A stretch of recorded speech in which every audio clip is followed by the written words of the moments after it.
Henri Matisse is a French visual artist who lived from 1869 to 1954. He is arguably one of the most influential artists of the 20th century.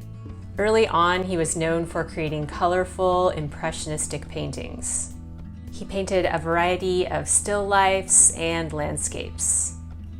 Then, in the early 1900s, Matisse and another artist named André Derain became the leaders of a new art movement known as Fauvism. This movement emphasized the use of bright colors. Matisse's work changed forever when he was diagnosed with abdominal cancer in 1941. He became limited to a wheelchair and was often stuck in bed. Due to his physical limitations, painting was difficult, so he began to use scissors and cut paper into collages. These paper collages have become some of his most famous works.